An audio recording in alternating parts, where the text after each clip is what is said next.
আসসালামু আলাইকুম। Barishal dot news থেকে রাত ৯টার শীর্ষ সংবাদ আমি ফারহানা করিম তুলি।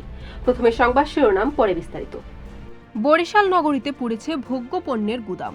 পটুয়াখালীতে বাসের ছাত্রীকে হেনস্থার প্রতিবাদে ২ ঘণ্টা সড়ক অবরোধ। বরিশালে ভ্যানের চাপায় পৃষ্ঠ হয়ে শিশুর মৃত্যু। বরিশালে জামায়াত আমিনের পথসভায় মানুষের ঢল। উজিরপুরে সরকারি খাল দখল করে বহুতল ভবন নির্মাণ। বরিশাল বিশ্ববিদ্যালয়ের নবনিযুক্ত ট্রেজারকে শিক্ষকদের অবাঞ্ছিত ঘোষণা। পাথরঘাটায় সাবেক উপজেলা চেয়ারম্যান আটক। কথায় কথায় মামলা, প্রতিবাদে উজিরপুরে মানববন্ধন। এতক্ষণ শুনলেন সংবাদ শিরোনাম, এখন বিস্তারিত। বরিশাল নগরের ব্যস্ততম বাণিজ্যিক এলাকায় একটি ভোগ্য পণ্যের দোকান পুড়ে গেছে। রোববার বিকালের পর নগরের বাজার রোডের কাপুরিয়া পট্টিতে দোতলা টিন সেটের 5টি কক্ষ পুড়ে গেছে বলে বরিশাল সদর ফায়ার সার্ভিস জানান। বিকাল 4টার দিকে আগুনের সূত্রপাত হয়। পটুয়াখালীর হাব ভাড়া নিয়ে এক ছাত্রীর সঙ্গে বাস চালক ও তার সহকারীর অসৌজন্যমূলক আচরণের প্রতিবাদে এবং তাদের শাস্তির দাবিতে মহাসড়ক অবরোধ করে বিক্ষোভ কর্মসূচি পালন করেছেন শিক্ষার্থীরা।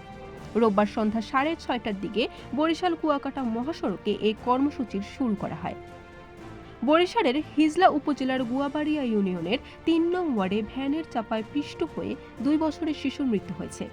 মৃত সূর্য রায় বরিশালের হিজলা উপজেলার গুয়াবাড়িয়া ইউনিয়নের ৩ নং ওয়ার্ডের মাউন্টলা গ্রামের সজল রায়ের পুত্র। জামায়াতে ইসলামীর আমির ডক্টর শফিকুর রহমানের আগমন উপলক্ষে বরিশালে পথসভায় হাজার হাজার মানুষের ঢল নামে। রোববার রাতে নগরীর নতুলাবাদ ব্রিজের দক্ষিণ পাশে ছোট আকারে আয়োজন থাকলেও এক পর্যায়ে হাজার হাজার মানুষের অংশগ্রহণে মহাসড়কের এক পাশ ব্লক হয়ে যায়।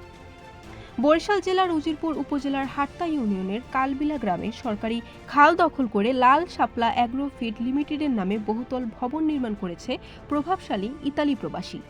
এদিকে ওই ভূমিদস্যুর কবল থেকে সরকারি খাল দখলমুক্ত রাখার দাবিতে প্রশাসনের সুদৃষ্টি কামনা করেছেন এলাকাবাসী।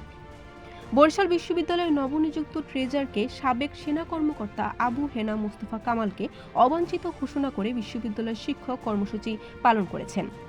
সোমবার দুপুর 1:30টায় শিক্ষকরা বিশ্ববিদ্যালয়ের নবনিযুক্ত ট্রেজারের নিয়োগ বাতিলের দাবিতে অবস্থান কর্মসূচি পালন করেন।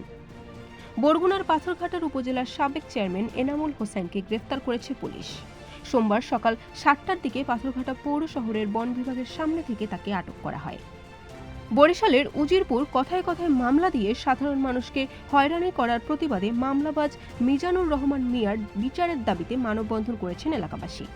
সোমবার বেলা 11টায় ভুক্তভোগী মোস্তফা মিয়ার নেতৃত্বে এই মানববন্ধন অনুষ্ঠিত হয়। Barishal dot news.